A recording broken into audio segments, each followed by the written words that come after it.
that I will share with you. First and foremost, जो agency ने proposal मंगाए हुए है उसका इम्पोर्टेंस और रिलेवेंस हमें एज ए रिसर्चर देखना है, right? Secondly, if you know somebody who is an expert or very expert in particular field, you can attach a letter from that expert saying that he is willing to assist or help this particular team during the tenure of the project.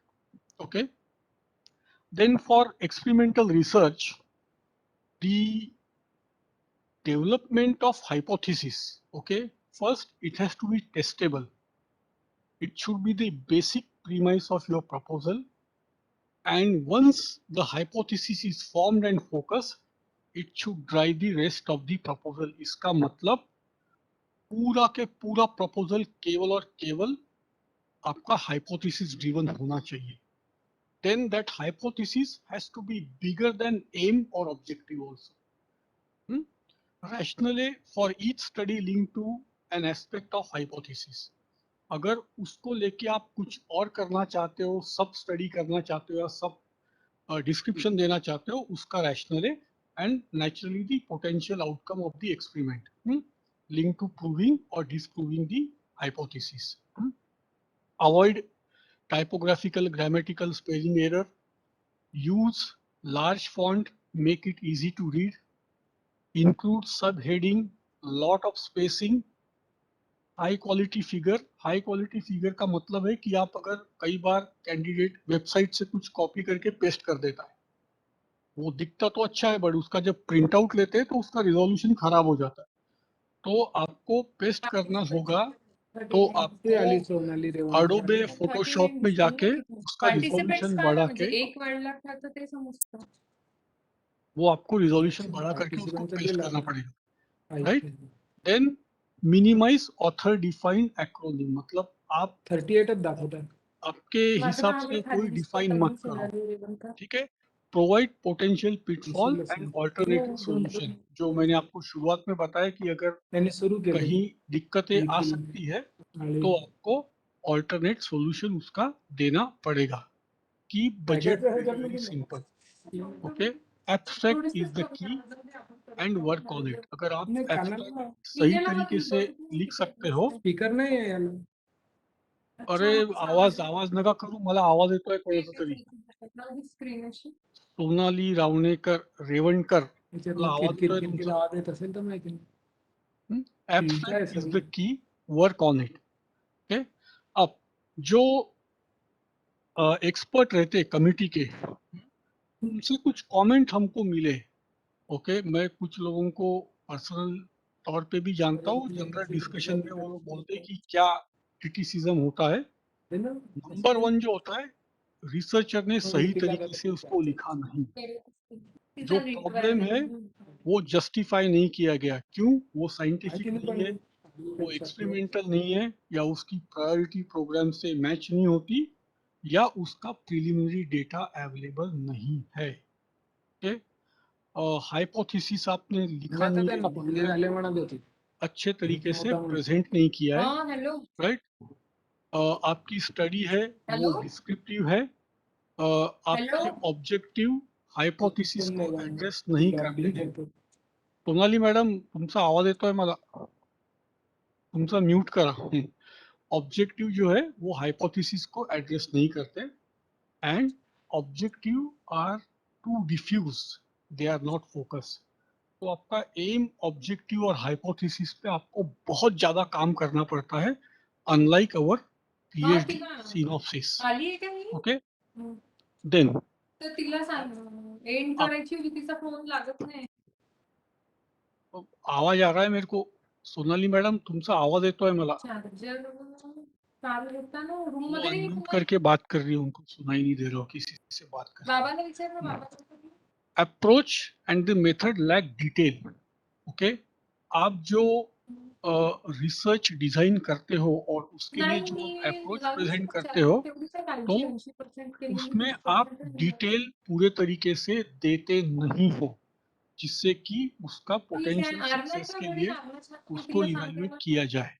Okay, sometime it may also happen that investigator अर्धा do not have करून experience with a particular approach. अगं काही आपने नाही एक वैशूचा method number होता तिला म्हणून मी सजेस्ट कॉल की है करायला और होती वो मेथड में वो इन्वेस्टिगेटर का एक्सपीरियंस म्हणजे नहीं है. मला सरांकडे यायचं होतं तर अर्धा तास देन लागतो मला जायला. तिला म्हटलं एक्सपेक्टेड रिजल्ट जो है मोबाईल वो नाही का प्रेजेंट नहीं किए गए या हा, प्रेजेंट तर किए आता ती हैं पोहोचली, आता जॉईन झाली तो इकडे, तर उसको तिला म्हणायचं इंटरप्रेट तू नहीं लिव्ह कर. किया गया. तो आपको दोनों भी करना है, असं तिचा प्रेजेंट भी नंबर करना नव्हता है ना आणि ती और मीटिंग चालू इंटरप्रेट असेल, करना है. फोन कसा उचलेल बा. Then तर तू तिला pitfalls मेसेज are कर ना, not एंड करून addressed. टाका. Alternative solution not ठीक आहे. presented. हम्म, ये भी एक क्रिटिसिज्म आता है. चल ना. देन दूसरा आता है ओवरली एम्बिशियस, टू मच और too difficult to accomplish in a reasonable time frame, वो भी रिजेक्ट हो सकते हैं. टाइमलाइन अनरियलिस्टिक और successful completion of the propose project. आपने जो टाइमलाइन डाली है वो कन्विंसिंग नहीं है. हाँ, क्या होता है, कई एजेंसी जो है कुछ लोगों को कमेंट लिख के भेजती है कि ये कमेंट इनकॉर्पोरेट करो और अगले साल रीसबमिट करो. तो कैंडिडेट क्या करता है उसको रख देता है मेल में कि अगले साल ढूंढेगा और वैसा ही भेज देगा. वैसा मत कीजिए. अगर आपको कमेंट या फीडबैक आता है तो उसको डेस्कटॉप पे अगले साल 2022 के नाम से सेव करो. उसी वक्त उसे एडिट करो और जब जून जुलाई जब भी इसका टाइम आएगा वो फोल्डर खोल के ईमेल करो. तो रीसबमिटेड प्रपोजल में जो है कंसर्न प्रीवियस रिव्यू को आपको एलिमिनेट करना है या एड्रेस करना है. ओके. पेटेंट आयपी वर मी बोलत नाही, पेटेंट आयपी आपल्या कामाचं नाहीये. Okay, so this is about, हां झाले 12-20 ना. हे this is all about how to write a proposal for getting a research grant or research funding. Okay, तो हो सकता है एक या दो सवाल इसमें आपको एग्जाम में आ सकते हैं इससे रिलेटेड. सो मोर और less it is like your PhD synopsis but of higher level. इसमें एक चीज ध्यान रखने का है, आपका हाइपोथेसिस ड्रिवन होना चाहिए पूरा. डिस्क्रिप्टिव कम से कम होना चाहिए. एक्सपेरिमेंटल होगा तो वेल एंड गुड. आपको पोटेंशियल आउटकम है उसका इंटरप्रिटेशन करना है. एंड मोस्ट इम्पॉर्टेंटली कोई पिटफॉल या ऑल्टरनेटिव सॉल्यूशन हो गए वो देने हैं. प्रपोजल में एब्स्ट्रैक्ट इम्पॉर्टेंट है, स्पेलिंग मिस्टेक की गुंजाइश नहीं है. और आप अगर एक अच्छी टीम बनाते हो, टीम क्वालिफाइड टीम है, तो definitely it is worth while to make an effort to write a proposal. एक टाइम था कि हम लोग साल में 10 प्रपोजल लिखते थे, 10 में से एक एक्सेप्ट होता था. पर अभी वो कोरोना के बाद वो सब रुक गया है. तो जरूरी नहीं है कि आपका हर प्रपोजल एक्सेप्ट होगा, बट एक बार आपको उसकी आदत पड़ेगी तो आप very easily within a week time you can draft a very nice proposal, decent proposal. Chances जिसके आपको एक्सेप्टेंस के बढ़ जाते हैं. क्लियर है? इस पे कोई डाउट है आपको तो पूछ लीजिए. याच्यावर काही डाऊट आहे का तुम्हाला? कोणी आधी काम केलंय का यूजीसी मेजर किंवा मायनर मध्ये?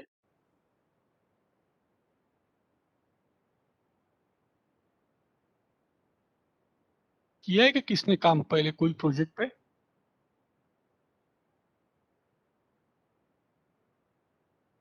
सब ओके. बहुत हमारा मैंने पीएचडी नहीं मैंने है तो हम किया लोग था नहीं विनायक कर सकते देशपांडे हैं. सर के साथ. अच्छा. सर, वैसे हम ओके. लोग पीएचडी नहीं है, हमारा डॉक्टरेट नहीं है तो हम नहीं कर पाते हैं. आफ्टर डॉक्टरेट कर पाएंगे. हाँ, अभी कैसा है, कई बार टीम में बच्चे भी लिए जाते हैं या फैकल्टी भी लेती. जरूरी नहीं है कि पीएचडी होना मैंडेटरी है टीम में, बट उसमें आप 3 नंबर पे आओगे. अब पीएचडी होने के बाद शायद आप 2 नंबर पे आ सकते हो. तो बराबर है, हो सकता है कि because of research, lack of research experience वो काम करने नहीं मिलेगा. वैसे भी आप एमफिल में लोग वो डेजर्टेशन करते हैं, एमबीए में भी लोग वो रिसर्च रिपोर्ट लिखते हैं. तो वो कहीं ना कहीं किसी स्ट्रीम में थोड़ा बहुत आता है. एक बेसिक फ्लेयर रिसर्च का कुछ फैकल्टी या कुछ स्ट्रीम में मास्टर डिग्री में मिल जाता है और शायद अभी बैचलर में भी थोड़ा कई जगह मिल रहा है.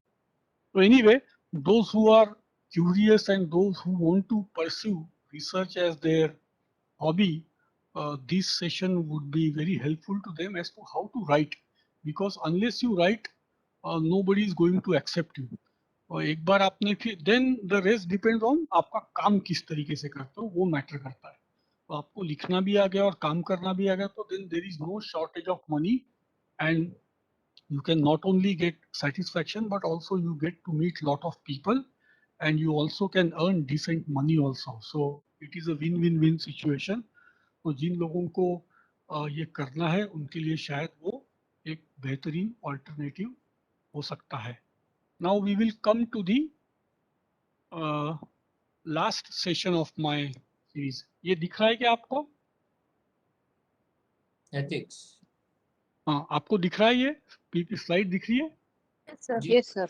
Okay. So from here until 1 hour, I will be talking about ethics in research. Now, ethics क्या होता है? कौन मुझे बताएगा? What is ethics? Ethics क्या है? Ethics का मतलब क्या है? Whether a thing is Ethics morally right is or wrong. cultural. Whether a thing is Cultural, morally sir? right or wrong. Right or wrong? Correct? Morally right or wrong. Morally right or wrong? Correct? Anything else? Ethics is the science of human conduct. Science of human conduct. Very good. Anything else? Ethics is the science of highest good. Yes, good. Okay. Fair enough. अच्छा, Ethics is the science of what is right and wrong in human conduct. correct. This is a branch of moral philosophy. Okay. Morality and ethics नीति निर्देशक तत्व. are the two sides of the one coin. Often you will see morality or ethics are interchangeably used. Okay. But although they are very similar, they are also slightly different. Ethics is more broader and morality is slightly less broader compared to the ethics. The problem with ethics is that it cannot be taught, but can only be practiced. अब मुझे ये बताइए, हम ethics कैसा सीखते हैं? How do we learn ethics? कैसा और कहाँ से? Sir, by observation. By observation. Very good. और सर एक अंदर से भी होना चाहिए कि हम लोग एथिकल होना चाहिए. internal motivation और From the conduct of our elders, from the conduct of our parents or whosoever, teachers, okay. हमारे society. society. Society. Correct. Through personal experience and influence. Very good. Correct. जब बच्चा 3 साल के ऊपर का हो जाता है तो वो अपने सराउंडिंग में जितने भी लोग हैं उनको ऑब्जर्व करने लगता है. वैसे वो 1 साल से भी ऑब्जर्व करता होगा, but after 3 years that observation thing increases. They try to intimate, they try to follow, they try to copy, so on and so forth.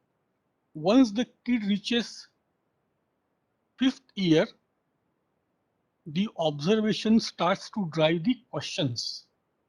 But those questions are very fluid. They are not solid questions because they can't put that question forward. However, that starts. और वो ये देखते हैं कि उनके अगल बगल के जो लोग हैं वो किस तरीके का बर्ताव कर रहे हैं और उससे वो अपनी समझ लेना शुरू करता है. जैसे वो स्कूल में जाने लगता है तो वो अपने दोस्त हो, अपने टीचर्स हो, उनका बर्ताव ऑब्जर्व करने लगता है और वहां से उसका इथिक्स का फाउंडेशन बनना शुरू होता है.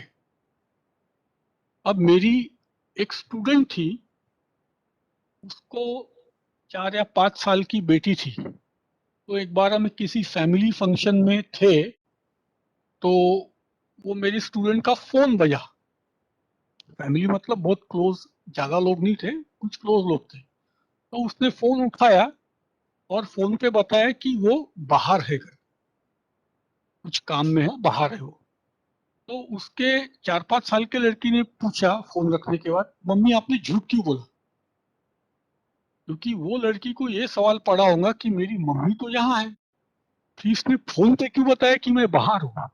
अब हो सकता है उसका जवाब वो छोटे बच्चे को आज नहीं मिलेगा, आगे जाके समजेगा, पण सांगायचं तात्पर्य म्हणजे खरं आणि खोटं, राइट और रॉन्ग, ये फाउंडेशन की शुरुआत चालू होती है बचपन से। जो भी आपके ऊपर संस्कार किए जाते, जो भी चीजें आप ऑब्जर्व करके अपने आप को समझ के फॉलो करते हैं, that will evolve you gradually to the ethical sphere. Now, ethics is a very dynamic subject in terms of practicing. Right from the time you wake up till the time you go to the bed, every moment you have to fight between right and wrong. क्या मैं signal तोड़ूं? क्या मैं wrong side जाऊं? क्या मेरा lecture अगर 45 minute का है, मैं 30 मिनट पढ़ाऊं? क्या मैं कॉलेज में से गायब हो जाऊं आधा घंटा? क्या मैं व्हाट्सएप देखूं लेक्चर के बीच में? n number of things are there. Now there is no rule. This differs from person to person. मेरे को अभी भी समझ में नहीं आता कि नागपुर में लोग ट्रैफिक सिग्नल तोड़ के कहाँ जाते, नोबेल प्राइज मिलने जाते या कटरीना कैफ को मिलने जाते, कोणती घाई असते त्यांना? अरे थांबायचं सिग्नलवर, इकडे तिकडे लोकांना बघायचं, मजा घ्यायची ना आपला हिरवा झाला की मग जायचं. तो मोरालिटी की डेफिनेशन ये पर्सन टू पर्सन वेरी होती है.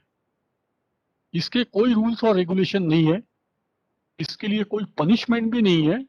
हाँ, इसके लिए बैड पब्लिसिटी होती है और पनिशमेंट अभी अभी होने लगी है, वो मैं आगे चल के आपको बताऊंगा किसको हुई, कैसे हुई, क्या हुई.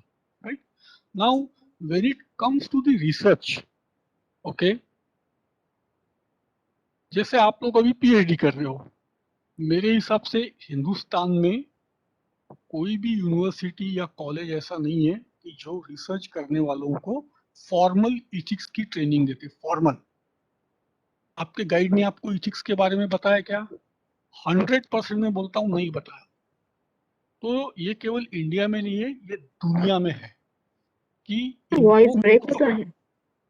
नाही. मला येतोय का आवाज? मी मायक्रोफोन एकदम तोंडाजवळ धरलेला आहे.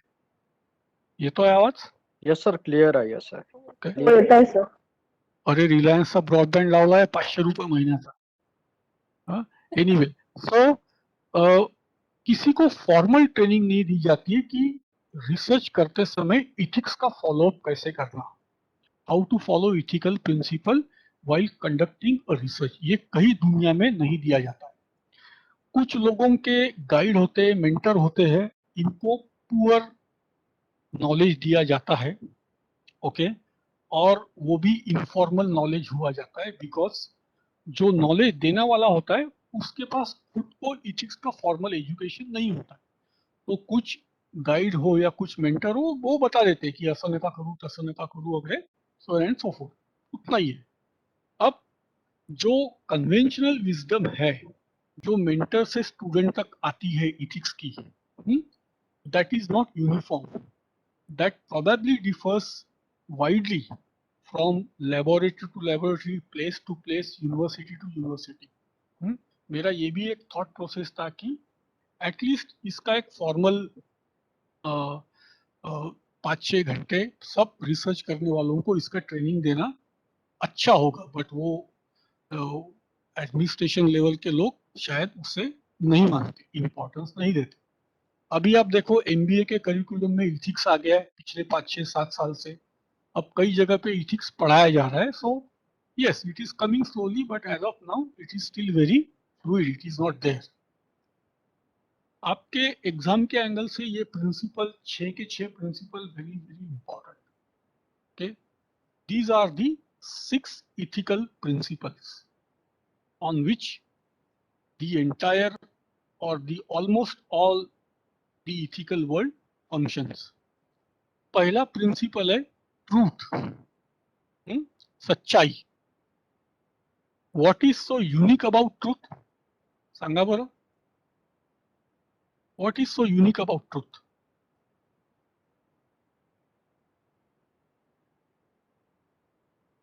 क्या खासियत है ट्रूथ की? Based on facts. Based on fact, very good. What else? Next, what else?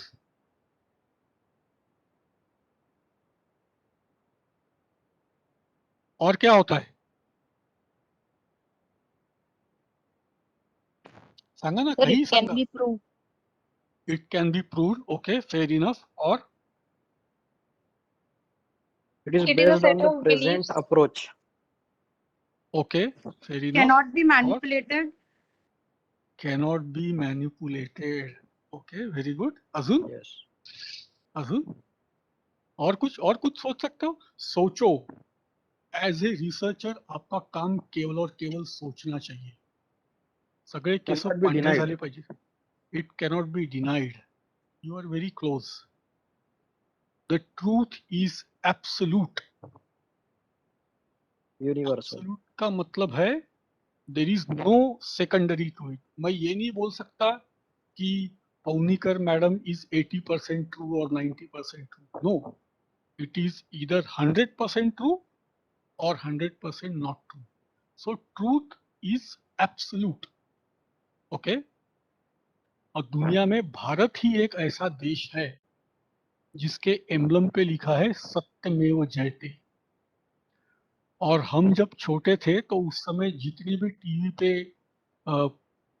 Serials आते थे या सिनेमा आते थे थिएटर में, उसमें एक ही दिखाया जाता था कि सत्याचा नेहमी विजय होतो.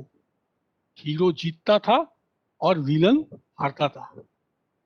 आज के तारीख में जो आपको टीवी सीरियल आ रहे हैं, दे आर डिस्गस्टिंग. माझ्या नवऱ्याची बायको, जीजाजी छत पे है, भाभीजी घर पे है. पण हा समाजाचा रिफ्लेक्शन आहे. तुम्ही काय जे बघता मीडियामध्ये, समाज बदलतोय तसा आता विचारधाराही बदलायला लागले.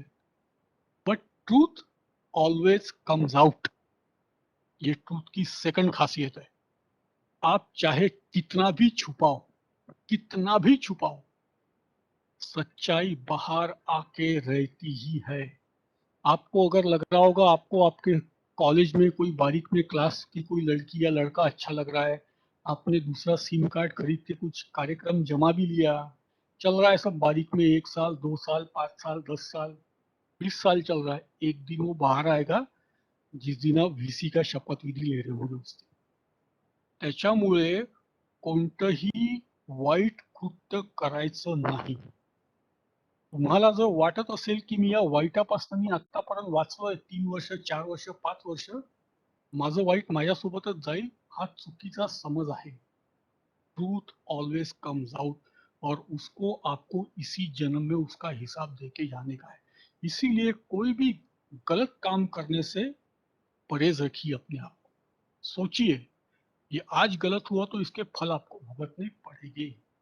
हे व्हेरी इंपॉर्टंट आहे बरं का. म्हणून मी म्हटलं की ethics is a test every day. Every day.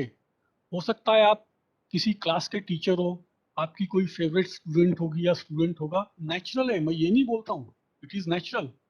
आप हो सकता है उसको ज्यादा मार्क भी देते होगे क्योंकि आपको पसंद है for whatever reason. But are you doing justice to you as a professor और a teacher? That question you have to answer. Right.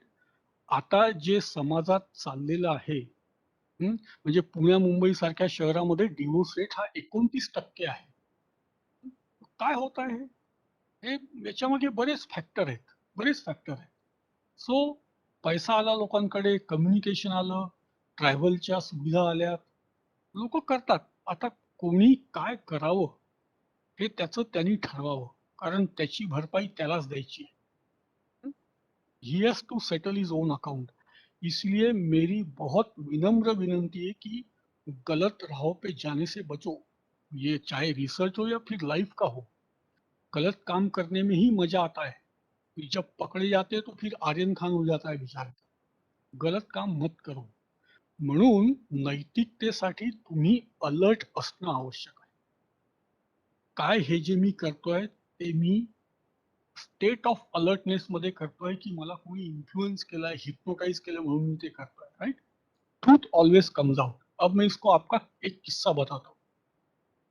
India में शायद 2-3 किस्से अब तक हो गए, पर ये इंडिया का पहला किस्सा था। पौंडीचेरी यूनिवर्सिटी की एक वाइस चांसलर आई थी, वो अपॉइंट हुई। अपॉइंटमेंट के कुछ महीने बाद उसने बिल्डिंग का टेंडर निकाला। तो वहां के स्टूडेंट यूनियन ने वो टेंडर में घोटाला है करके प्रोटेस्ट किया। तो वीसी मैडम मान नहीं रही थी, बोले कुछ घोटाला नहीं है।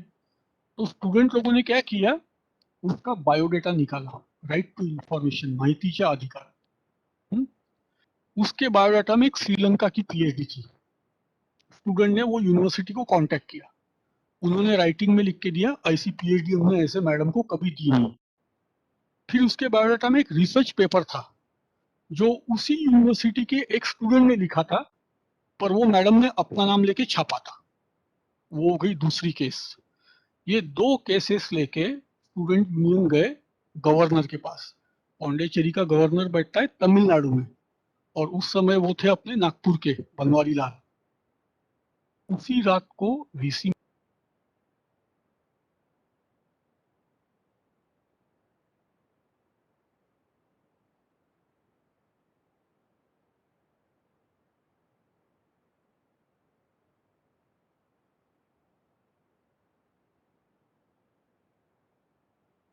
ज्यांनी एमकॉमच्या परीक्षेत कॉपी केली आणि त्यांनी राजकारण आणि आता ते एका राजकीय पक्षाशी संबंधित आहेत आणि ते सुद्धा संशोधनावर भाषण द्यायचे, पण मला त्या व्यक्तीबद्दल शून्य आदर आहे, शून्य।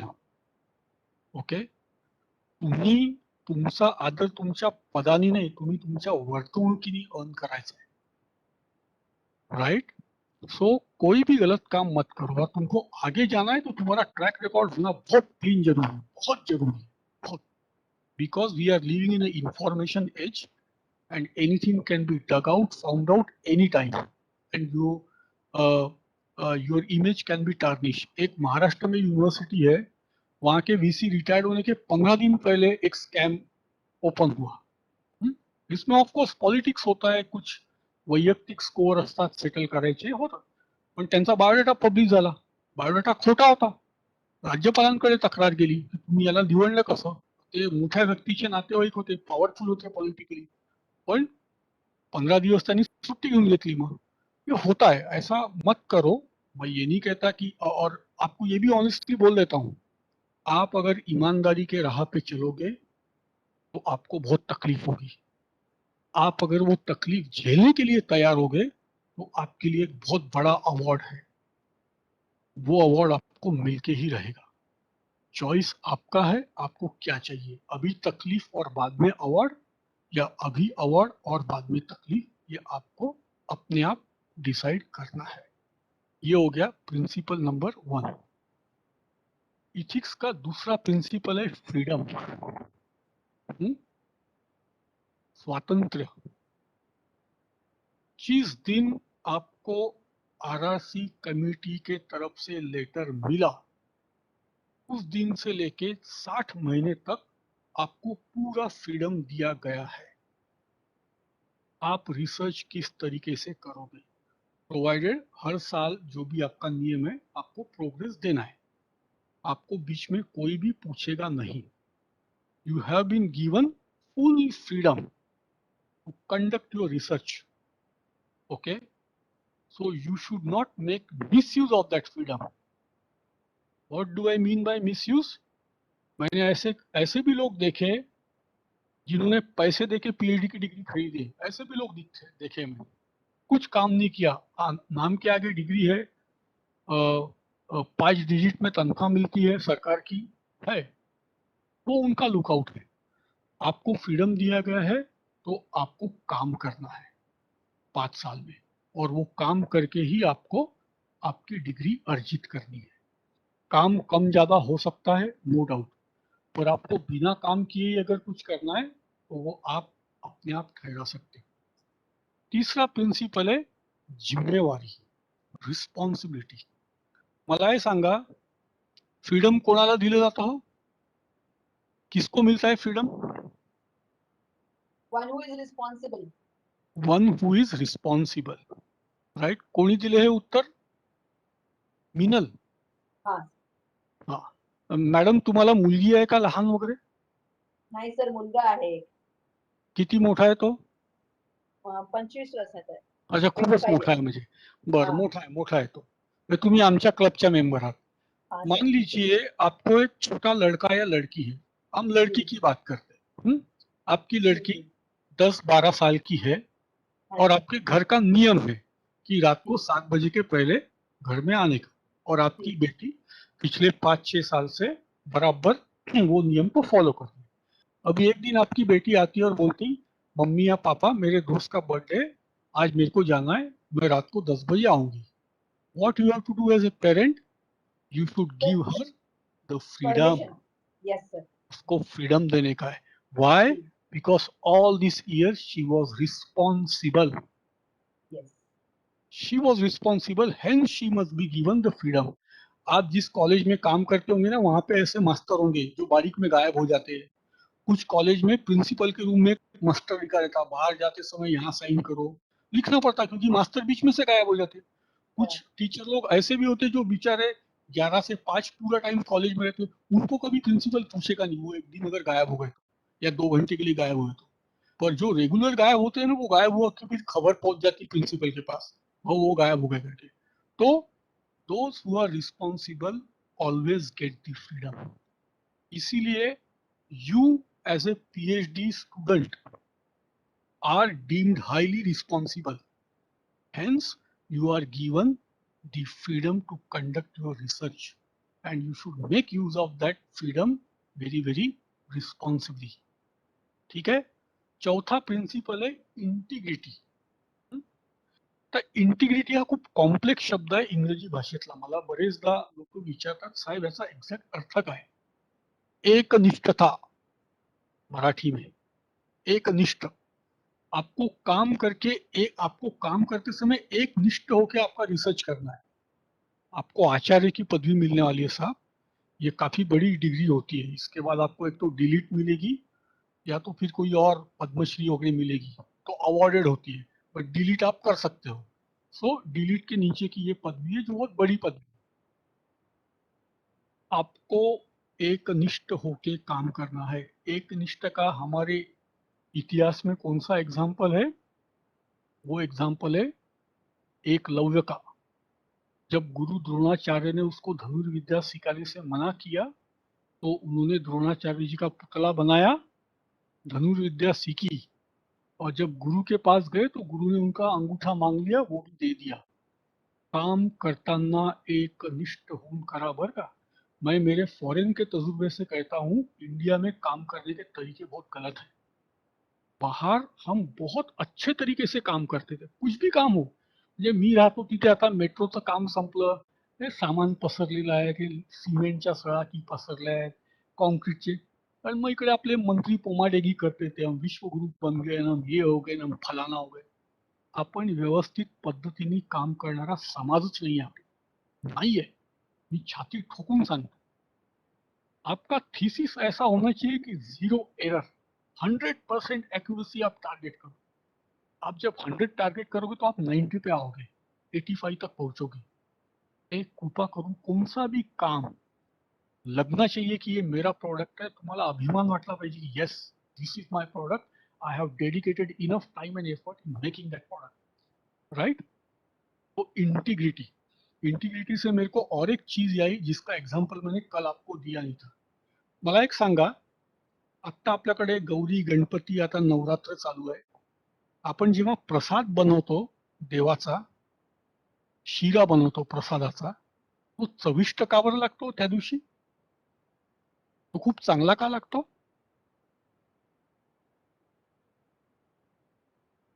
वाय? तर कारण तो आपण मन लावून बनवतो आणि देवासाठी बनवतो. म्हणजे आपण एकनिष्ठ होऊन आणि आपल्या मनामध्ये श्रद्धेची भावना असते. राईट. मी तुम्हाला सांगतो, हा प्रश्न मी 7वीत असताना माझ्या आईला विचारायचो की नॉर्मल शिरा आणि प्रसादाचा शिरा याच्यामध्ये चवीचा का फरक आहे. तेव्हा माझी आई तर तेवढी शिकलेली नाहीये, ती मला उत्तर देऊ नाही शकली, पण ती म्हणायची, बेटा हे देवासाठी केलंय म्हणून हे चांगलं बनतं, देवासाठी केलंय म्हणून चांगलं बनतं आपोआप, अशी ती मला उत्तर द्यायची. पण त्याच्या मागचं सायंटिफिक उत्तर हे आहे की there is a element of integrity in it. श्रद्धा आहे तुमची, आणि म्हणून जेव्हा श्रद्धा असते तेव्हा सगळ्या गोष्टी चांगल्या होतात. राइट? म्हणजे मी बरेचदा वो लंगर रहते ना गुरुद्वारा के मंदिर के, आप वहां पे जाके देखो, वो जो आचार्य रहते ना वो कैसे खाना बनाता, वो मुट्ठी में नमक लेता, मुट्ठी में तीखा लेता, वो सब डालता, वो थोड़ी गिनता दोपहर के टीवी पे, अब 2 चम्मच घी लीजिए, अब इसको 5 मिनिट भूंजिए, फिर 10 मिनिट बाद गॅस बंद कीजिए, आधे घंटे में वो बेकार बनता. टीव्ही वरची रेसिपी पाहून कधी पदार्थ चांगला होतो का? नाही होत. जिथे श्रद्धा है, इसलिए आप देखो घर में अगर आपके वाइफ का या आपके माँ का मीटर अगर घूम गया तो उस दिन खाना बेकार बनता. आप समझ लेना, खाना बेकार बना मतलब घरवाली का मीटर घूम गया. So there is a scientific linkage between your hand, your mind and what you do, right? In similar approach, while conducting your research, you must abide by the principle of integrity. You must, okay? Then professionalism, जो मैंने आपको बताया, top of the quality होना चाहिए, वो top of the quality, best of the best. Achieve करने का target तो रखो, होगा तो अच्छा ही होगा ना. ये जब आप रिसर्च करोगे, अभी अपन ने देखा प्रपोजल कैसा लिखना, प्रोफेशनलिज्म आना चाहिए उसमें, लगना चाहिए कि ये कि पीएचडी इंसान ने लिखा हुआ है. जब आप जॉइंट रिसर्च करोगे किसी के साथ, कोलैबोरेशन रिसर्च करोगे, it should reflect also professionalism. And then the last principle is a collaboration. Because of the internet revolution, information revolution, we can collaborate with any other researcher in any part of the world, which is a good opportunity thanks to internet. And research can be conducted faster, data can be trapped or collected faster. So whenever we are collaborating, we should have a full faith on our contributing partner, and that partner also should have a full faith on us. तो collaboration में भी नैतिकता होनी चाहिए. ऐसा नहीं है कि उसके पीछे अपन कुछ बोल रहे, उसके पीछे कुछ कार्य कर रहे, पेटेंट फाइल कर रहे, पेपर लिख रहे उसको बिना बताए. That is not at all accepted. कर लो. क्लियर? ये 6 प्रिंसिपल रात को 12 बजे भी पूछा तो याद रहना चाहिए. Truth, freedom, responsibility, integrity, professionalism, collaboration. आगे चलते हैं. गंमत बघा आता तुम्ही काय होते. गवर्नमेंट इसको मिसकंडक्ट नहीं बताती. बहुत सारी एक्टिविटी होती है जिसको गवर्नमेंट उसको मिसकंडक्ट नहीं बताती, बट उसको अनइथिकल बताती. फॉर एग्जाम्पल, तलाठी पैसे खाता है 7 बार पे साइन लेने के. सरकारी लोग पैसे खाते हैं, सब जगह पैसे खाते हैं. इसको अनइथिकल माना जाता है. जब वो पकड़ा गया, डेफिनेशन क्या है? चोर अगर चोरी करके पकड़ा गया तो वो चोर है, अगर वो पकड़ा नहीं गया तो फिर वो नॉर्मल है. तो गवर्नमेंट क्या करती है? ब्राइब लेने वालों को क्या करती है? सस्पेंड करती है, इन्क्वायरी बिठा के फिर उनको नोकरी में ला लेती है. चायनामध्ये तुम्ही जा, ब्राइब घेताना सरकारी पकडला की त्याचं पेन्शन थांबवतात, त्याला नोकरीच्या बाहेर करतात. भारतात हे होऊ शकत नाही. राइट? सो रिसर्च के कॉन्टेक्स्ट में इसको अदर डेविएशन बोला जाता है, which are deviation from the acceptable research practices and include number 1, publishing the same paper in 2 different journals without telling the editor. करते हैं सब लोग ये जानबूझ के या अनजाने में. Submitting the same paper to different journal without telling the editor. Not informing collaborator of your intent to file a patent in order to make sure that you are the sole inventor. आप collaboration में काम कर रहे हो, partner को बिना बताए आपने पेटेंट फाइल कर दिया. अनइथिकल. हे मोस्ट कॉमन आहे आपल्याकडे नागपुरात, Amravati, Jalgaon, Pune. Including a colleague as an author on a paper in return for a favour even though the colleague did not make any serious contribution. त्याच्याकरता जबाबदार काय? तो नियम. 2 पेपर लिया, मैं एक पेपर मैं लिखूंगा, एक पेपर निशांत लिखेगा. निशांत मेरा नाम डालेगा, मैं निशांत का नाम डालूंगा. 2 पेपर हो गए. अभी मेरे हिसाब से सोलो पेपर का मार्किंग ज्यादा बढ़ने वाला है, ऐसा मैं सुन रहा हूँ. तो ये भी अनइथिकल माना जाता है. Then discussing with your colleague confidential data from a paper that you are reviewing for a journal. मैं 3-4 जर्नल के एडिटोरियल बोर्ड पे हूँ, तो मेरे को ऑस्ट्रेलिया न्यूझीलंड च्या दोन्ही जर्नल, 4ही जर्नल, मला येतो त्यांचा डेटा, हे mostly corporate social responsibility journals आहे. So I am not supposed to discuss any data that I am reviewing, you know. I should refrain myself from discussing that kind of data. Then मैं एक committee के review committee में हूँ research project के. अब वो करते करते मुझे पता चल गया कि एक अच्छा डेटा है, एक आइडिया है या मेथड है, और मैंने मेरे दोस्त को, मेरे भतीजे को, मेरे भांजे को दे दिया. अनइथिकल. साइंस के लोग याद रखो, आप एक्सपेरिमेंट कर रहे हो, एक्सपेरिमेंट के बाद डेटा प्लॉट किया, आपको 2 टेल में, मतलब left tail and right tail में डेटा बहुत लंबा दिखा, आपने वो डेटा को काट दिया और केवल इन्वर्टेड बेल कर्व का डेटा दिखाया. अनइथिकल. जो भी है, जैसा भी है वैसा ही रखो, डेटा से छेड़छाड़ मत करो, स्पेशली साइंस के लोग. कल मैंने इसका जिक्र किया था. Using inappropriate statistical technique to enhance the significance of your research. आपने आपके हाइपोथेसिस को एक्सेप्ट करने के लिए गलत स्टैटिस्टिकल टेस्ट लगाई. अनइथिकल है बर का. इसलिए कल मैंने आपको बोला था क्या करने का, 3 टेस्ट लगाने का, और 3 में से जो 2 आउटकम होंगे उससे हाइपोथेसिस को एक्सेप्ट या रिजेक्ट करने का. आप अगर जर्नल के एडिटोरियल बोर्ड पे हो, आपने पीयर रिव्यू प्रोसेस बाईपास किया, अनइथिकल. लिटरेचर रिव्यू का चैप्टर लिख रहे हो, उसमें आपने एक्नॉलेज नहीं किया, अनइथिकल. एक बार हुआ था, एक एग्जामिनर आए थे, बहुत गर्म हो गए वो, उन्होंने लिटरेचर रिव्यू का चैप्टर खोला और उनको एक साइटेशन बाइब्लियोग्राफी में दिखा नहीं, झाड़ दिया उन्होंने वो कैंडिडेट को वहीं के वहीं. वैसा मत करो, ये अनइथिकल होता है. म्हणून लिटरेचर रिव्ह्यूचं चॅप्टर 25 वेळा वाचून फायनल करा. त्याचे क्रॉस रेफरन्सेस बिब्लियोग्राफी मध्ये आहे की नहीं 50 वेळा चेक करा. देन आप जब ग्रांट के लिए अप्लाई करते हो तो आप अपने प्रोजेक्ट प्रपोजल में झूठ लिखते हो कि ये प्रोजेक्ट होने से मानवता को बहुत बड़ा फायदा होगा. उन्हें नहीं. हिंदी में एक गाना है, आपको याद है ना, सजन रे झूठ मत बोलो, खुदा के पास जाना है, न हाथी है न घोड़ा है, वहां पैदल ही जाना है. भला कीजिए भला होगा, बुरा कीजिए बुरा होगा, यही सब कुछ चुकाना है. मी हा विषय बऱ्याच सरकारी लोकांना शिकवतो आणि जे IAS लोक होतात त्यांनाही मला कधी कधी शिकवायला मिळतो हा विषय. IAS कॅडर मध्ये जे पोरं येतात 164 लोक वगैरे काहीतरी.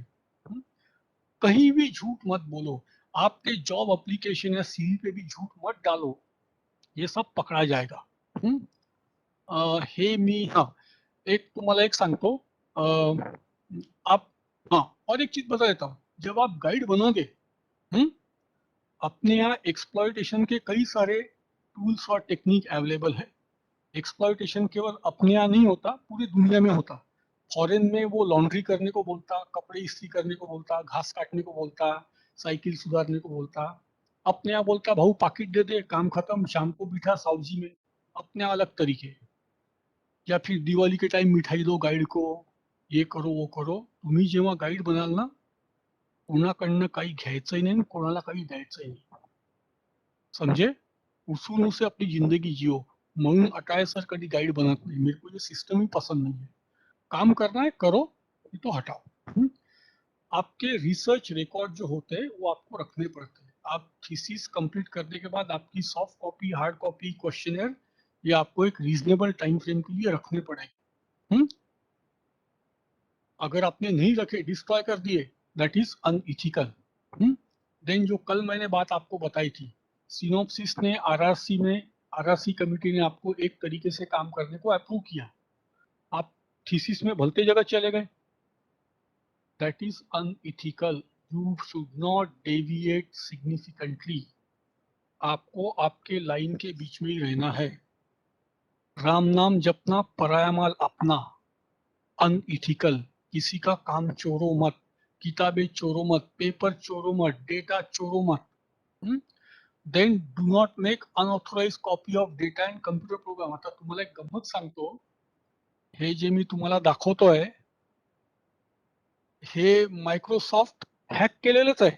मी सांगतो अगदी प्रांजळ. पायरेटेड कॉपी आहे ही. तर आम्हाला एकदा बिल अँड मिलिंडा गेट्सच्या फाउंडेशनसाठी रिसर्च प्रपोजल लिहायचं होतं. तो आम्हाला एकाने सांगितलं आप अगर पायरेटेड माइक्रोसॉफ्ट वर्ड से लिखोगे तो बिल गेट तो वैसे ही आपको खत्म करेगा, आपके पीछे भागेगा. फिर हमने जुगाड़ करके लीगल विंडो लीगल ऑफिस लेके किया. आम्हाला असा अजून एक अनुभव आला जे मी तुम्हाला सांगतो. एका सरकारी एजन्सीसाठी आम्ही काम केलं. Allow me to speak little bit Marathi. SPSS वापरला आम्ही त्याच्यात. बरं, डेटा इतका होता की आम्हाला परमिशन होती की एक नागपुरामध्ये चांगली व्यक्ती आहे, त्यांचं कामच आहे डेटा अनालिसिस, खूप काम करतात आणि सरकारचं जास्ती करतात. कुलकर्णी साहेब आहेत. आम्ही कुलकर्णी साहेबांना डेटा दिला आणि सगळं अनालाइज करून दिलं, सगळं झालं, डेटा सबमिट केला. आम्हाला 4 महिन्यानंतर फोन आला, याचा की नंबर पाहिजे आहे. हा जो SPSS आहे याची की सांगा, लायसन्स की. आम्ही गेलो, म्हटलं लायसन्स की मागून आली सरकार.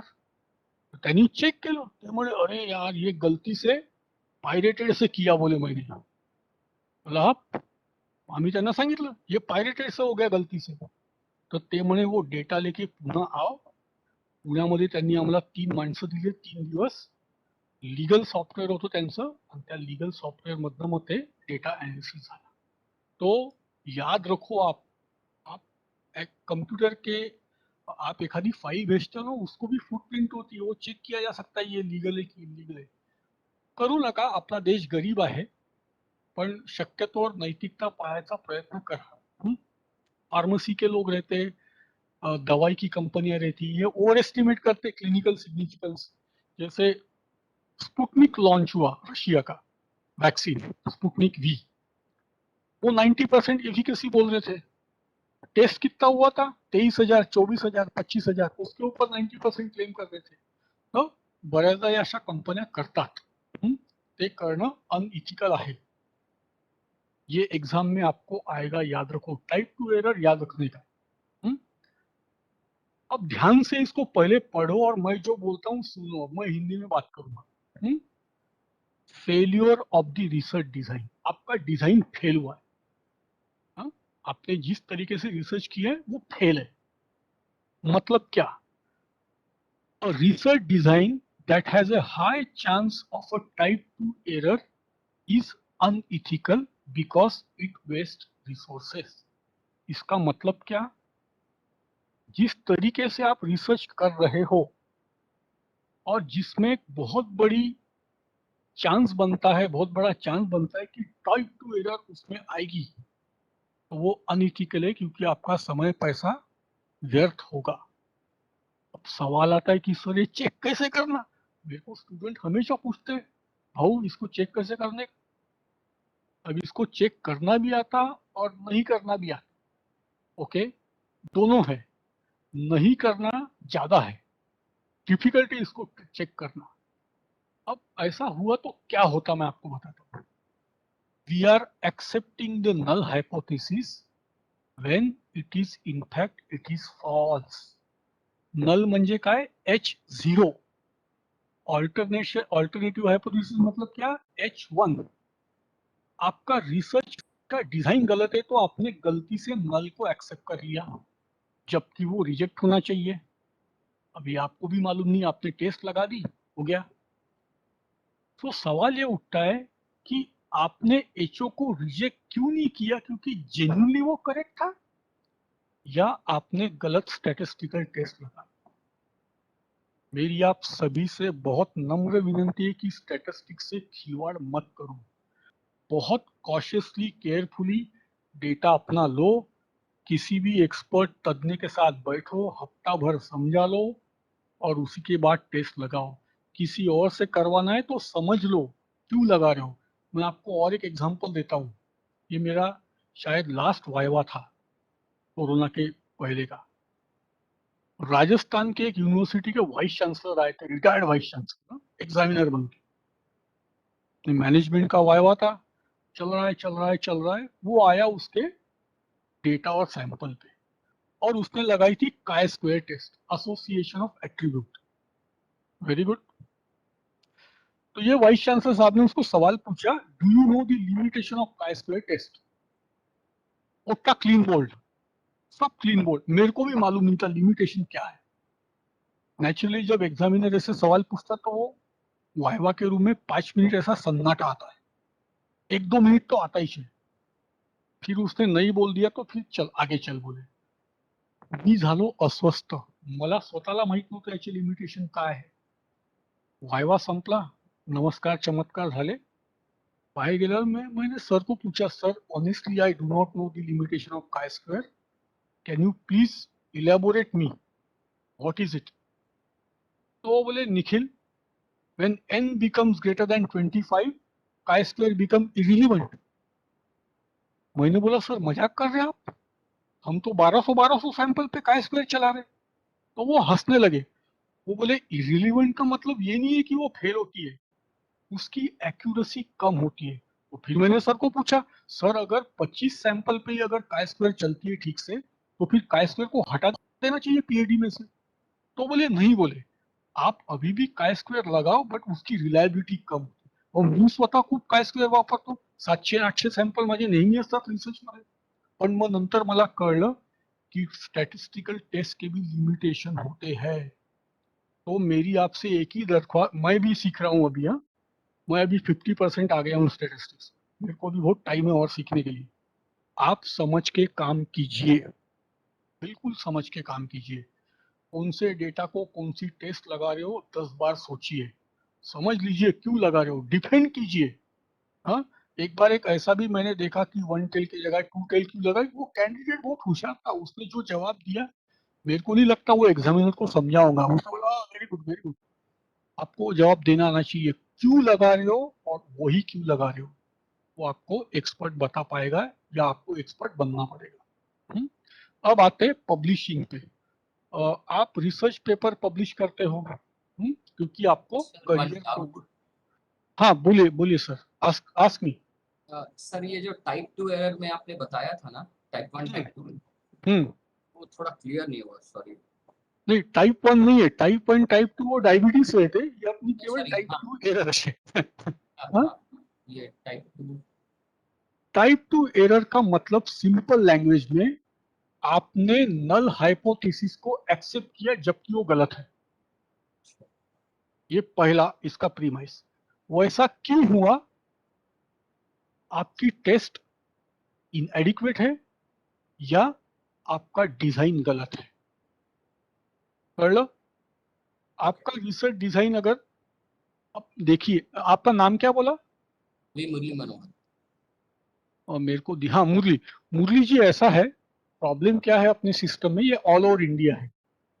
हम लोग सिनॉप्सिस में हाइपोथेसिस बनाते हैं, कल भी मैंने इसका जिक्र किया था। हम सिनॉप्सिस के टाइम ही हाइपोथेसिस कैसा बनाना ये 70% लोगों को भनक ही नहीं थी क्या है वो, फिर भी हम बनाते, सब अक्रॉस इंडिया बनाते। चल ठीक है, उसके बाद हम रिसर्च डिजाइन देखते हैं, उसके बाद हम डेटा कलेक्ट करते हैं, उसके बाद हम स्टैटिस्टिकल टेस्ट करते हैं। तो प्रॉब्लम ये होता है, चल ठीक है हाइपोथेसिस पहले बन गए, पर आपने डिजाइन हाइपोथेसिस को देख के बनाया क्या? प्रोबेबली नहीं। आपने टेस्ट हाइपोथेसिस को देख के लगाया क्या? Probably yes. तो कई बार क्या होता है, जो प्रोबेबिलिटी ज्यादा जाती है वो जाती है टेस्ट पे। डिजाइन पे प्रोबेबिलिटी इसलिए जाती है क्योंकि मुरली जी कल मैंने क्या बोला था, आपका क्वेश्चनर ये हाइपोथेसिस ड्रिवन होना चाहिए जी। जो मेरे यहाँ स्टूडेंट आई थी 200-300 सवाल लेके, बहुत चमकाया उसको, तो भी 38 पे लाया। हाइपोथेसिस देख के ही क्वेश्चनर बना, क्वेश्चनर में जो डेटा मिलेगा उसी से स्टैटिस्टिकल टेस्ट लगा, तो सब बराबर होगा। तो कई बार हमको इसलिए रिसर्च ग्रांट में अभी अपने देखा कि entire research has to be hypothesis driven. तो यहाँ पे प्रोबेबिलिटी मुरली साहब टेस्ट की ज्यादा आती है। डिजाइन गलत है कि नहीं ये मैं बोल नहीं सकता, मुझे ये डिजाइन सही लगा तो मेरे लिए ये सही होगा, इसको आर्ग्यू करना बहुत डिफिकल्ट है। मैं अगर बोल दूंगा कि मुरली जी का डिजाइन गलत है तो फिर सही क्या है ये भी मुझे बताना पड़ेगा। It is very easy to say design is faulty, but what is right, that here it can be eliminated. I can definitely say that your test is wrong or inadequate. So you may run complementary 2 or 3 other tests which are similar to the test that you are running, and if you are getting opposite result, then type 2 error will not happen. कई PhD के बच्चे डर के मेरे को ये पूछते हैं, सर एग्जामिनर को ये पता चलेगा क्या? मैं 99% कॉन्फिडेंस से बोलता हूँ नहीं चलेगा, पर अगर वो राजस्थान वाले जो वीसी थे ना, वो स्टैटिस्टिक्स के हेड रह चुके थे, वो अगर स्टैट का कीड़ा होगा तो वो ढूंढ सकता है बॉस। उसने थोड़ा अगर दिमाग दौड़ाया, वो खाली पीली होगा, तो वो आपको पूरी चीरफाड़ कर सकता है उस दिन स्टैटिस्टिक्स पूरा, क्योंकि आपके गाइड का इनपुट उसमें बहुत कम होगा। तो गाइड तो साइन करेगा बेचारा, गाइड थोड़ी बताएगा ये टेस्ट लगा वो टेस्ट लगा, अपन अपने हिसाब से लगाते टेस्ट। तो इसलिए मैं आपको बोल रहा हूँ स्टैटिस्टिक को जरा कॉशियसली लो, डरो मत, कोई भूत नहीं है, बहुत आसान है वो, बट समझ के लो। वो टीवी पे ऐड आती है ना, सोच कर समझ कर इन्वेस्ट कर, तो सोच कर समझ कर टेस्ट लगा, समझ कर लगा। नहीं समझेगा तो फिर किसी ने पूछा तो आप बता नहीं पाओगे कि ये डेटा को यही टेस्ट क्यों लगाए, है ना? जी क्लियर? ठीक है। हाँ, हम पेपर लिखते हैं करियर प्रोग्रेशन को, ग्रांट मिलने के लिए, अपना टेनियर बढ़ाने के लिए, और एक एकेडमिक रिसर्च एकेडमिक कम्युनिटी में अपना वर्थ जमाने के लिए। हाँ, मैं अच्छे पेपर लिखता हूँ, मेरे पेपर अच्छे जर्नल में पब्लिश होते हैं। इथिकल क्या है? You should not cheat, falsify data, plagiarism, right? Plagiarism का मतलब है राम नाम जपना, पराया माल अपना, दूसरे का काम लेके अपने नाम पे छापना। You are not allowed to do that. हम इवन आइडिया, अभी मैं आपको एक एग्जांपल देता हूँ, से मैं मुरली के साथ इंडियन कॉफी हाउस में कॉफी पी रहा हूँ आज, और कॉफी पीते पीते डिस्कशन में हमको एक आइडिया आ गई, और उसके ऊपर मैंने एक रिसर्च पेपर लिखा। तो वहां पे मैं नीचे साइड करूंगा, the source of idea is while having a coffee with mister Murali at Indian coffee house Sadar Nagpur 4 PM आज की तारीख। इसको बोलते साइटेशन। असे येत आहेत बरं का, ये फॉरेन में मैंने देखे। तुम्हारे आइडिया भी तुम्हारी नहीं है, तुमको कहीं ना कहीं से वो मिलती है, उसको भी एक्नॉलेज करो। That is the highest level of ethics. तुम्हारा कुछ भी नहीं है। जो लोग अपने आप को बहुत होशियार बोलते हैं ना, ऐसे बहुत इगोइस्टिक लोग हैं हर यूनिवर्सिटी में। मैं, तेरा कुछ नहीं है, वो खाली हाथ आया है, खाली हाथ जाएगा। तूने किसी से लिया है और तेरे को किसी को देना है। हा नियम आयुष्यात पाळायचा, व्यवस्थित राहता म्हणजे आयुष्य। सो इवन ओरिजिनल सोर्स को भी लोग, राइजिंग सन को लोग एक्नॉलेज करते, बटरफ्लाई को लोग एक्नॉलेज करते। You can acknowledge anyone. तुमचं स्वतःचं काही नाही हे लक्षात ठेवा, हे लक्षात ठेवा। कई बार ओरिजिनल सोर्स मालूम नहीं होता है आप फिर भी एक्नॉलेज करो to unknown source. But problem होता है साइंस में अननोन सोर्स। अब अननोन सोर्स के लिए आपको सोर्स डालना पड़ेगा। Philosophically unknown is acceptable, but scientifically it is not acceptable, right? ये रोमन एम्पायर को जाने दो। हाँ, रिसर्च प्लेगरिज्म में आप किसी का कट पेस्ट कर रहे हो, आपको एक लिमिट दी जाती है, 500 वर्ड तक आप ले सकते हो। आपने ज्यादा लिया, आपने उसको ऑल्टर किया, आपने उसका कॉन्टेक्स्ट चेंज किया, आपने उसका पैराफ्रेजिंग किया, तो it is constituted as a plagiarism. आपको आपका खुद का लिखना है। आपके थीसिस में स्टैटिस्टिक, ग्राफ, टेबल, नंबर, ये सब का रेफरेंस होना चाहिए। अगर एक्सपेरिमेंट कर रहे हो, नंबर आए हैं, लिखो authors own experiment conducted on 17 April 2021, venue physics laboratory, department of physics ना। क्लियर कट आपको देना है, राइट? खुद का अगर डेटा होगा तो कब, कहाँ, कैसे, कितने बजे, ये, राइट?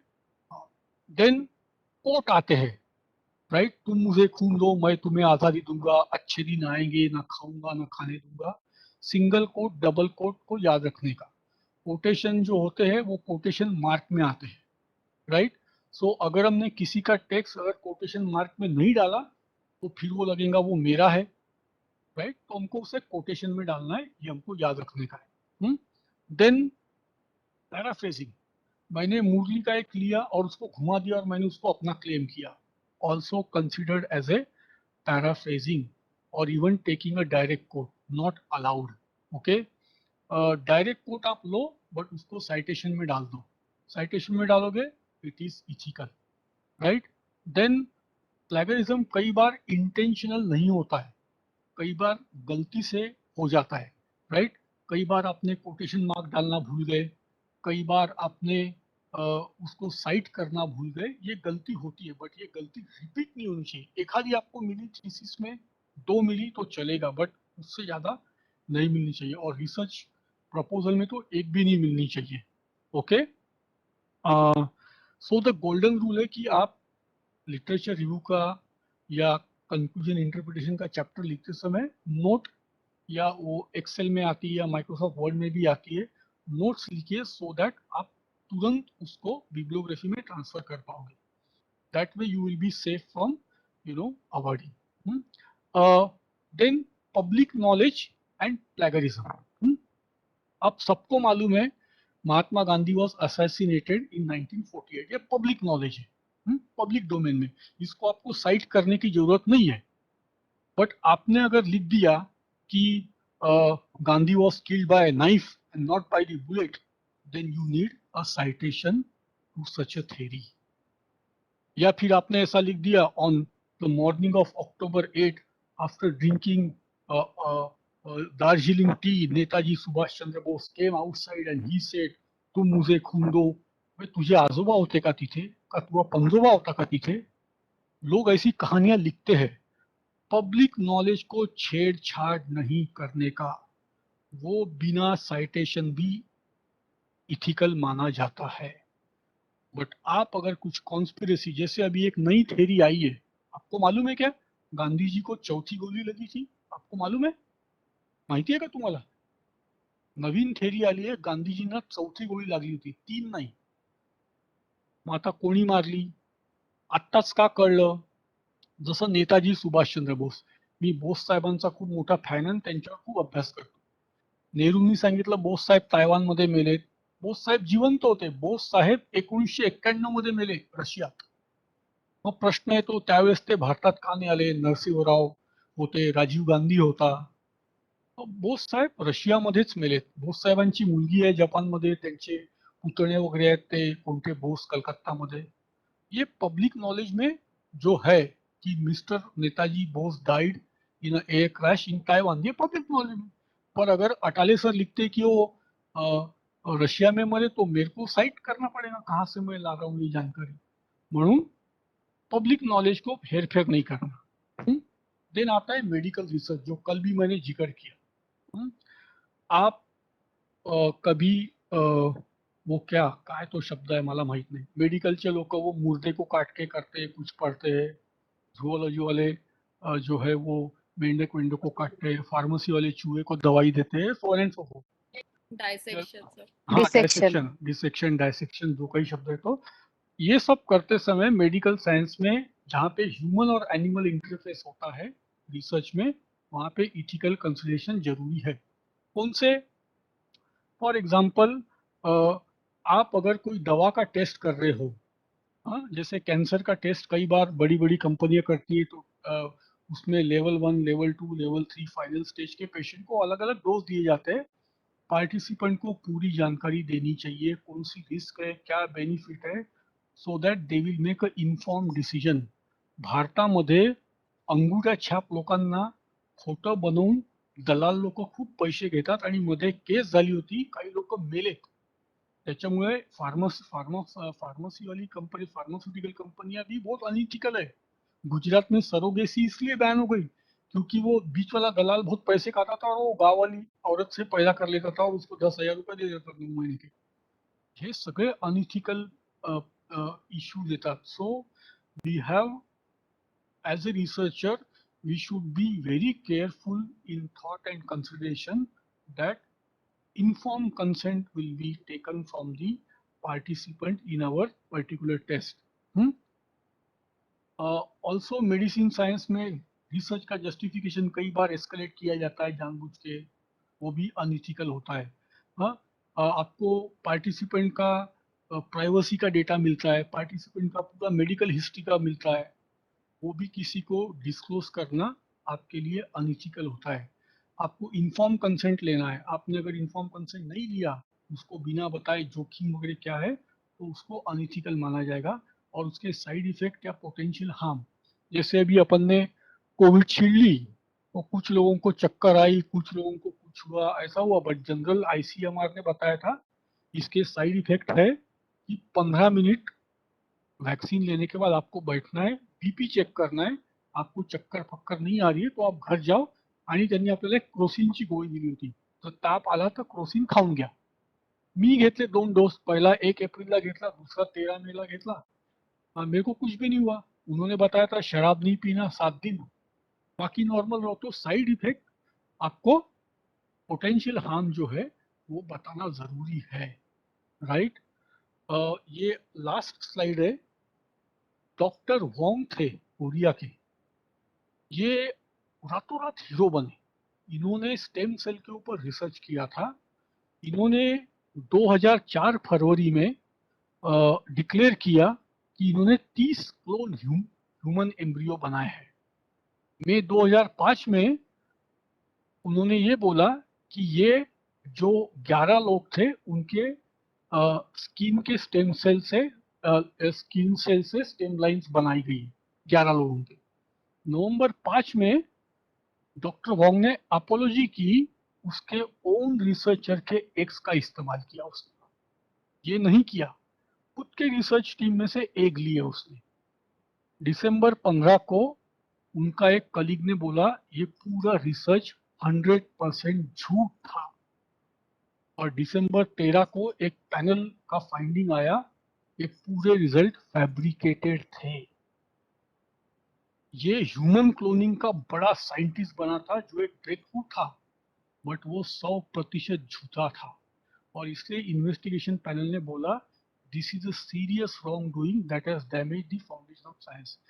मैं सब साइंस वाले को बोलता हूँ, भाई लोग, आप आपकी लेबोरेटरी में अपने आप ही रिसर्च करते हैं, आप ही टेम्परेचर मेजर करते हैं, आप ही करंट मेजर करते हैं, आप ही वोल्टेज, आप ही लिखते.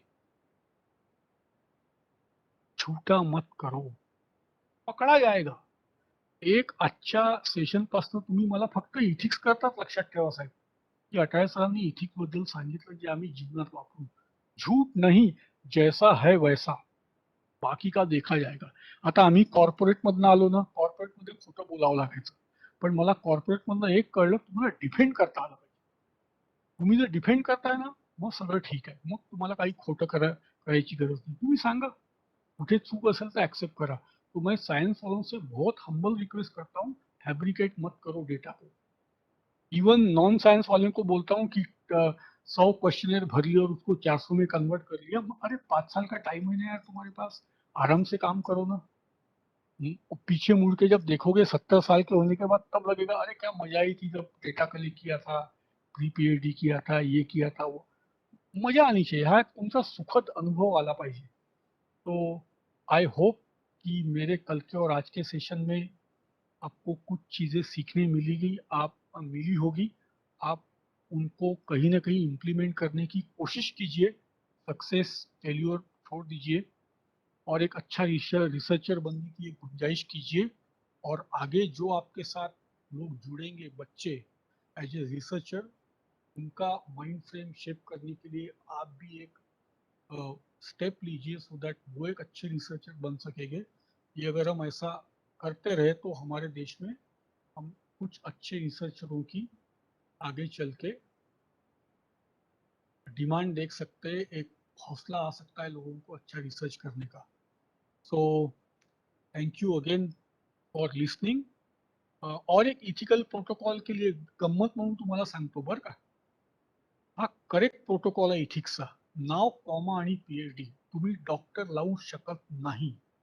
हा इथिकल प्रोटोकॉलचा ब्रीच आहे. पण याच्यात माझा एक डिबेट झाला होता खूप मोठा. भारतामध्ये अलाउड आहे पीएचडी वाल्यांना डॉक्टर लावायला, इवन ऑर्थोपेडिक लावू शकतो, होमिओपॅथीवालाही लावू शकतो. पण अमेरिकेचा मी तुम्हाला सांगतो, अमेरिकेमध्ये कोणीही स्वतःच्या नावासमोर तिथे फक्त आणि फक्त डॉक्टर एमबीबीएस वाला आहे तो लावू शकतो. हाही एक प्रोटोकॉल आहे. उगाच लावायचं नाही. कोणी व्हर्बली म्हटलं तर त्याला म्हणू द्या. आणि ही डिग्री लिहिल्यावर याच्या पुढे काही लिहायचं नाही. एम.कॉम, एम.ए, हिस्ट्री, तो त्याचा अपमान आहे. तुम्ही तुमच्या थिसिसचं पहिलं पान बघाल तर तुमच्या गाईडच्या नावासमोर हे सगळे कार्यक्रम असतात. तर मी एकदा एका खूप मोठ्या व्यक्तीला सांगितलं, म्हटलं अनइथिकल आहे. ते माझ्यावर हसायला लागले. राहू द्या म्हणे साहेब, हे असंच चालू आहे, चालू द्या. फक्त लक्षात ठेवा या सगळ्या गोष्टी. आता काही प्रश्न असतील तर मला विचारा. आपल्याकडे आहे 5-10 मिनिटं. आहेत का प्रश्न काही?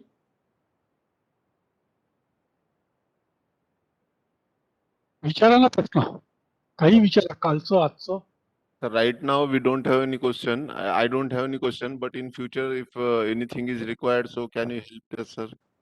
Yes, I will most prefer you to send me an email Right, and I sir. am also willing to meet. मतलब मैं अभी कई स्टेट में कॉलेज आज से चालू हो गए, सॉरी कल से. जी तो जी महाराष्ट्र में कॉलेज जिस दिन चालू होंगे उस दिन एकेडमिक स्टाफ कॉलेज भी चालू हो जाएगा. तो Yes, अब sir. इन पर्सन हो गया. अभी इन पर्सन में कैसा रहता है कि हम चर्चा कर सकते हैं, चाय पीते समय 4 लोगों के और ओपिनियन भी उसमें आते हैं, तो थोड़ा इन पर्सन का एडवांटेज अलग होता है. तो definitely you can drop me. ये पुराना नंबर है मेरा, नया नंबर मैडम से आप ले लीजिए. ये नंबर कभी कभी चलता है, कभी कभी नहीं चलता है. तो मेरा Okay, right, sir. Email is there. मैं 100% तुरंत उसी दिन ईमेल को रिप्लाई करता हूँ अगर मैं कहीं ट्रैवल नहीं कर रहा हूँ. Thank you, sir. Thank you. प्रणाली चौधरी, काही आहेत का प्रश्न? नाही सर. खूप इन्फॉर्मेटिव्ह होतं सर सेशन. Thank you. अगदी सोपं आहे. Thank you, sir. Research is a very easy, it's very logical. टप्प्याटप्प्याने करायचं आणि तर्काने करायचं म्हणजे ते चांगलं बनतं. There is nothing in what you call impossible in research और एक्सट्रीमली डिफिकल्ट, ऐसा कुछ भी नहीं है.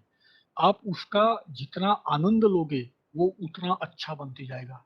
आपको ये लगेगा अरे यार ये झंझट है, इसको निपटा लो, तो वो भी टाइप के लोग मिलेंगे आपको, अरे निपटा के जमा कर दो. मग ते नाही, मग तो आनंद आला पाहिजे. मग मी तुम्हाला एक सांगतो, एक खूप मोठे कुलगुरू होते, आता झाले रिटायर्ड, ते महाराष्ट्रातले होते. त्यांनी मला एकदा सांगितलं, निखिल म्हणे बऱ्याच लोक, तेव्हा माझी पीएचडी नव्हती झाली, ते म्हणे बऱ्याच लोकांना पीएचडी हे असेट वाटतं म्हणे सुरुवातीला, पण एकदा त्यांना ती डिग्री मिळाली की ती लायबिलिटी होते म्हणे. तर मला कळलं नाही की सर असं का बोलले म्हणून. तर मी म्हटलं सर का असं तुम्हाला वाटतं? तर ते म्हणे लोक नावाकरता घेतात, पण त्याला जो उभं केलं आणि त्याला म्हटलं की तू या विषयावर बोल, तर त्याला 10 मिनिटंही बोलता येत नाही म्हणे. मग मला तेव्हा त्याचा अर्थ कळला की ही डिग्री खरोखर मोटिवेटेड लोकांनी घेतल्याचा खूप फायदा होतो. पण आपल्याला जर पगार वाढ वगैरे हवी असेल तर मग घेतात, वेगवेगळ्या कारणासाठी लोक करतात. But it should be your asset, not a liability. जो भी टॉपिक आपका है उसके आप रिजनेबल मास्टर बनो. कमांड आली पाहिजे त्या विषयावर, राईट. मग कमांड आली की मग पुढचं होत जातं. एकदा मोटिवेशन आलं की सगळं होत जातं. तर शक्यतोवर तो प्रयत्न करा, म्हणजे आपल्याला कुठे लाज नाही वाटली पाहिजे की मला असं कोणी म्हटलं किंवा मला याच्यावर बोलता नहीं आला. नहीं, इट शुड नॉट. आपका टॉपिक है ना, वो भले ही आपको बाकी ज्ञान नहीं होगा, पण आपके टॉपिक से रिलेटेड आपको सर्वतोपरी आपल्याला नॉलेज असणं आवश्यक आहे, राईट. मग आता प्रश्न नसतील तर हॅलो सर. हा, बोलिये बोलिये बोलिये. सर आपण जनरली रिसर्च पेपर रीड करत असताना काही सेंटेन्स आपल्याला खूप ओके वाटतात, म्हणजे खूप डिस्कस केले असतं छान. सेम सेंटेन्सेस आपण जर आपल्या रिसर्च मध्ये किंवा आपल्या प्रोजेक्ट स्टुडंट्स कडच्या थेसिस मध्ये जर आपण इनकॉर्पोरेट केले आणि त्यांचं नेम वगैरे रिसर्च टायटल वगैरे रेफरन्सेस मध्ये टाकलं तर ते प्लेगियरिझम मध्ये येतं का? नाही, तुम्ही जर सायटेशन दिलं त्याला तर ते येत नाही. म्हणजे as it is sentences incorporate केले तरी चालते का सर? हो. आता बघा, लिमिट, तुम्ही कोणत्या स्ट्रीमचे आहात? Science, physics. साइंस. मला साइंस का नियम नहीं माहित, मैं थोड़ा हिंदी में बताता हूँ. सोशल साइंस का नियम है 500 वर्ड. आप 500 वर्ड एज इट इज लेके डाल सकते हैं विथ साइटेशन. आपको अगर 500 से ज्यादा और 1500 से कम डालना होगा तो आपको रिटर्न ईमेल लगती है वो ऑथर की. सपोज मैंने एक जर्नल लिखा या किताब लिखी है और भाऊराव को 1500 वर्ड का इस्तेमाल एज इट इज करना है, तो मेरी ईमेल अगर मैंने भाऊराव को भेज दी, आई एम एक्सेप्टेबल, तो अप टू 1500 वर्ड अलाउड है. अब साइंस में आपको देखना है कितने वर्ड अलाउड है. थोड़ा ये गूगल पे सर्च करो, क्योंकि मेरा ज्यादा काम, मेरे हिसाब से 500 सबको बॉल पार्क अलाउड है. उसके आगे अगर आप लोगे तो वो प्लेगरिज्म में आएगा, क्योंकि सॉफ्टवेयर वैसा प्रोग्राम किया जाता है, वो वर्ड को भी काउंट करता है ना. तो उसके दो तीन में रहता है सर. हाँ, वो परसेंटेज, वो वर्ड काउंट करता है, परसेंटेज देखता है कितने परसेंट एज इट इज आए। तो उसके 2-3 तरीके हैं। एक तो उसको पैराग्राफ में लो या अच्छा। उसका ऑर्डर चेंज करो, यस राइट, यस पर एज इट इज रखो, उसमें पैराफ्रेजिंग नहीं करने का, रिफ्रेजिंग नहीं करना। नहीं करने का, बिल्कुल नहीं करने का। एक और वेबसाइट है जो मैं आपको बताता हूँ, spinbot.com। ये प्लेगरिज्म से बचने के लिए की जाती है। अब कौन सी सर? spinbot.com। ओके अब spinbot.com में अगर मेरा सेंटेंस है कि Nikhil Atale wake up at 7 and took a tea at 7:30, ये मेरा सेंटेंस है। आपको प्लेगरिज्म में बचना है तो आपने spinbot में ये सेंटेंस डाला तो इसको घुमा देगा। Okay after waking up Nikhil Atale took a tea at 7:30, उसने 7 AM का हिसाब ही नहीं दिया, तो आप प्लेगरिज्म से बच जाते। असे खूप सॉफ्टवेअर अवेलेबल आहेत प्लेगरिज्म से बचने के लिए। तो आपको डिसाइड करना है आपको कितना लेना है, कितना प्रीफ्रेस करना है, कितना खुद लिखना है, कितना पैराफ्रेज करना है। मैं मध्य प्रदेश में 7 दिन रिसर्च पढ़ाने जाता हूँ। कितने लोगों को? 24 लोग रहते हैं मेरे क्लास में। अभी 2-3 सालों के नहीं हो रहा वो। उन्होंने मेरे को पूरा फ्रीडम दिया है, और वो मतलब बहुत सीनियर लोग रहते हैं जिनका उधर हिंदी में चलती है PhD, अंग्रेजी नहीं।